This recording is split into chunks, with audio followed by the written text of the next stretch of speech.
Hey folks, Jordan with the Young Turks and TYT Politics. Hope you're doing well. It is Wednesday, July 26th. It has been a busy day. As you know, President Trump despicably announced this morning that he was now banning transgender Americans from serving in the military, citing medical costs. So that's obviously ridiculous.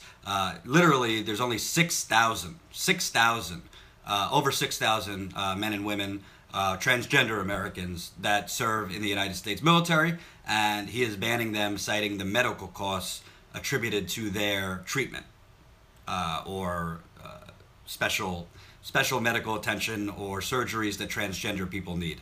Now, that is nonsense. That's not why he's banning them. It's total bigotry. It's a play to the base. But the Young Turks will be covered. Sorry about that. Had a bit of a bad connection. Had a bad connection, but I think it's better now. So, this morning, Mayor Karen Weaver of Flint had a press conference. She had some water officials next to her. She had Rich Baird, who is Governor Rick Snyder of Michigan's transformation manager. Don't really think he's transforming much, but that's a different story. Now, if you follow my reporting in Flint, I believe 2 weeks ago I was there for the 8th time. They were about to close all the water distribution sites. Originally, there was 9 water distribution sites. Now it's going down to 7, and by September, they were going to close down all of them. They call these the water pods. They have bottled water in bulk that citizens of Flint could come and pick up. Obviously, we know what happened in Flint.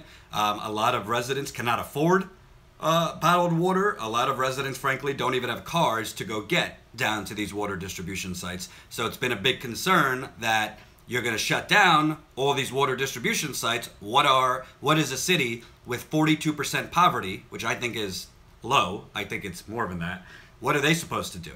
And even though the city has been talking about, and the state has been talking about, water is safe to drink with your filter. As I've reported, that's nonsense. That's not true. That is EPA BS, which I'm going to get to in a minute. At the end of the day, if you're poor and you've been poisoned, the water distribution sites need to stay open until it's known that the water is safe. That's not controversial. It's not progressive, first conservative. That's just humanitarian. That's just good for humanity, right? If my area of the Upper East Side had what happened to Flint happen here, there would be smart water and gourmet water handed out to all residents. So in wealthy areas, they'll go the extra mile. Poor areas, the state and Governor Rick Snyder has been trying to essentially cut the residents' tax credits that were issued for their water bills and now close down the water distribution sites. So I interviewed Mayor Karen Weaver 2 weeks ago when I was there. I asked her directly, what about shutting down these water distribution sites?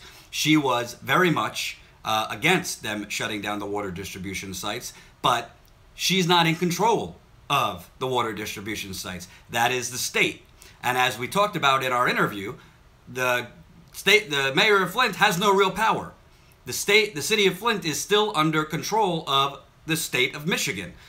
There was emergency managers in the state of Michigan, and that once they ended the emergency managers, then they created a receivership transition advisory board. It's a board of 4 business people. They're not elected. They were appointed by Governor Snyder, and the mayor of Flint and the city council of Flint can have their policies and their votes overturned by this board.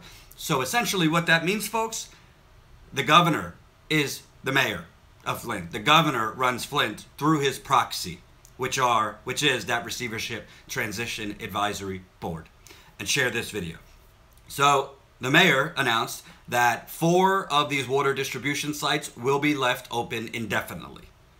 That's 4 water distribution sites will be left open indefinitely. That's after her and the governor met on Tuesday. Obviously, they negotiated that, and 4 distribution sites will be open. So I have to say, the mayor has been getting a lot of heat.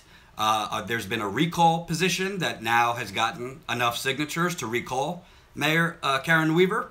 In my interview with her, I tried to be fair. Some residents thought I didn't go tough enough, but I tried to be fair to the mayor because it's important to say, again, democracy does not exist in Flint. Rick Snyder, the governor, is illegally has control of Flint. Even though there's no emergency manager anymore, this board controls Flint. Ty and I, when we were there, covered one of these meetings with the Receivership Transition Advisory Board. Literally, the mayor has to go before this board of unelected officials and ask for money and ask for anything. That's not democracy. The mayor, whether you like her or not, was elected by the citizens. The city council, whether you like them or not, was elected by the citizens. So they should be the one making decisions, good or bad. And then the voters can decide whether they want to keep them in office. That's how democracy is supposed to work. That's not how democracy is working there. So, in an ideal world, all of the distribution sites, all 9 of them, would be kept open. But if you're going to ask me, would I rather 0 versus 4? Of course I want 4 still open. So the mayor deserves credit because she negotiated that. And the residents of Flint and the activists of Flint deserve credit because they have been on the ground protesting and demonstrating. Ty and I covered a march there 2 weeks ago where they had specific demands and they dropped it off to the Secretary of State's office. They dropped it off to the Mott Foundation office. I forget the third place. But citizens of Flint are now coming together. And that march, that I believe we got over 100,000 views on Facebook covering that march. That was the most activist or residents I've seen at a march for Flint, and I've been there 8 times in the last year. So energy and momentum is building in Flint. So I believe whether you like the mayor or not, whether you think she should get recalled or not, she deserves credit. She went up there. She negotiated this to try to get 4 distribution sites, which is better than them getting rid of all of them. And by the way, a lot of people, especially when I interviewed the mayor, wanted me to clobber her over the head. Or they wanted her to come out more strongly against the governor and to be really emphatic against the governor. Well, put yourself in this person's shoes and you might say stop defending her, but I'm trying to give you context. If she comes out and she hammers Governor Snyder, if she comes out and says, you know what, I do think he should be charged in the Flint water investigation. I do think X, I do think Y. Do you think she's going up to Lansing for a meeting on Tuesday? And do you think the governor is agreeing to keep 4 sites open? I mean, that's the facts, folks, whether you like it or not. If this mayor does exactly what residents rightly want her to do and comes out verbally and strongly against the governor and very, very clearly calls for his criminal prosecution or whatever, there's no money coming to Flint. There's no water pods being kept open. That's just the facts. So we got to be fair. Now, does she do everything right? No. I think her answer to me in terms of the Flint town hall where 6 residents were arrested and 1 was beaten up pretty good was pretty bad, her answer. Something like, oh, well, I didn't see it, but I trusted my police department. No, I mean, she did see it. We had the video. She saw what happened, and she gave a pretty weak answer. I think her answer on whether Snyder should be charged was pretty poor. Her answer on whether this residents of Flint and the citizens of Michigan should be paying for Rick Snyder's criminal defense fund. I didn't love her answer on that. I thought she should have been stronger. She said something along the lines, well, I guess that's the luxuries you get when you're the governor. You could, have taxpayers pay for your criminal defense fund. No, that's not what you should get if you're the governor or an elected official. We should not be paying as citizens your criminal defense lawyers, which are very expensive. So far, state citizens and the residents of Flint have paid over $12 million for Snyder and other elected officials who have been charged or face possible charges.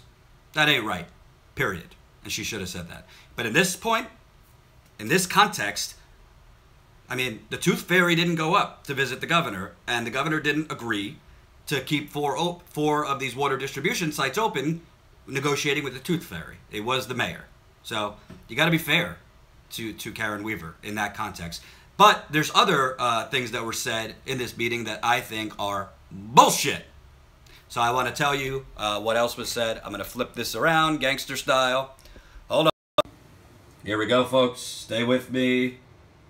I'm Keith Graham, the Director of the Department of Natural Resources. And as the mayor indicated, the city of Flint's water system has again tested well below action levels of the federal lead and copper rule for the second consecutive 6-month period. The city's water is currently testing at 7 parts per billion. 7 parts per billion, which is much lower than the federal requirement of 15 parts per billion. So the Flint water system, thanks to great efforts by people at the water plant and by those that have responsibility for the water, it's made dramatic improvements. I say this because if you remember back in 2016, from January through June, the 90th percentile was 20 parts per billion. And then at the second 6-month testing period, the 90th percentile was 12 parts per billion. And now the 90th percentile is 7 parts per billion. And so that's even below the improvements that people have talked about for lead and copper rule of 10 parts per billion. And the residential sampling that's coming in, that's random throughout the city, that actually comes in at 6 parts per billion. So it really is representative of what's going on. And as you may have heard, certainly Flint's water is one of the most monitored systems in the U.S. with respect to lead. So, let me tell you something, folks. The corporate media would never say this because they just regurgitate what public officials tell them. I find their findings very, very suspect. I find when they're saying Flint's water overall is at 7 parts per billion. And let's make sure there's context, right? So they say the allowable limit is 15 parts per billion. So 7 parts per billion, that's under the allowable limit. Well, as experts I've interviewed have always said to me, 15 parts per billion might not even affect one person, whereas 7 might make somebody very sick. It depends on your immune system. It depends on a lot of things. As any doctor would say, every person's different. Secondly, many other people say the amount of the allowable limit for lead, 0. 0 in water. So when they're talking like 7 parts per billion is some victory lap, is it better than 15 parts per billion? Sure. But also, what are the specifics? They never give any specifics. How many homes are they testing? What parts of Flint are they testing? Because some parts were hit worse than others. What are the conditions of the home they are testing? Are they only testing the sink water on cold, which as I've reported is what the EPA does? Or are they testing the sink water on hot, the home water heater, the shower water, water at the meter where it enters the home? These are all things we need to know. Are they also testing for bacteria? We don't hear any of those things. So for all we know, they've tested, 100 homes. We don't know where these homes are. We don't know if they're in parts of Flint that have been hit harder or not hit as hard. We don't know what parts of the home they're testing. We don't know what the conditions of the homes they're testing. We don't know any of this information. And when I've repeatedly asked, I haven't gotten an answer. But what we do know is independent testing from other experts is showing higher levels of lead, is showing bacteria. So somehow the levels for issued by the state is coming up like it's improving, but when independent experts test, they got high levels of lead, chloroform, bacteria, and other toxins. I'll give you one example. There is a woman named Vicki Marks. She's a woman I've interviewed there several times, and let me give you her recent numbers. 1 second. Yeah, so Vicki just tested her blood, and her level is at 38.4 parts per billion. That's 38.4 parts per billion, which is greatly above the standard range of 0 to 10. That's one resident. They found her recent tests in her home show her last 2 lead tests from her water showed over 3,500 parts per billion of lead in her water. So wait, 15 parts per billion is the allowable limit, but one resident have 3,500 parts per billion of lead in her water, and her blood is showing up as 38.4 parts per billion. How is it that Flint has 7 parts per billion on average, but some residents have 3,800. I ain't a mathematician, but 3,800 is a lot higher than 15 parts per billion. And I've spoken with other residents who have gotten testing on their own, and it's been higher than the EPA, higher than the state is saying. So, as we say with Russia, as we say with anything, be careful to automatically trust what your government tells you. Especially when the government who's doing the testing is the same department that was wrong in the first place and caused the crisis in the first place. The Michigan Department of Environmental Quality were the brainiacs that decided, oh no, we don't need to put anti-corrosion controls in the water when they switched to the Flint River. We don't need to do that. And we know what happened. And these are the same people doing the testing. And by the way, the MDEQ is with the state, so that means Governor Rick Snyder is in charge of all of it. So, the residents of Flint, I could tell you because I'm there a lot, they don't buy these numbers. They don't buy these numbers. And a lot of them have gotten independent testing done, and they have much higher lead levels and other things that the EPA is even looking for. So why is this important for you? As I always tell you, why Flint is important. It doesn't mean that there's not other areas with water problems, with lead problems, with bacteria problems. But to me, Flint is ground zero for all of this, right? So if we allow the attention to move away from Flint, if we allow it to become normalized when citizens are poisoned, when we allow the politicians that did the poisoning to get away with essentially leaving them to fend for themselves, and in many cases die, people have died there, then environmental genocide is made normal. And that's not going to happen as long as I'm alive. I'm not going to not pay attention to it.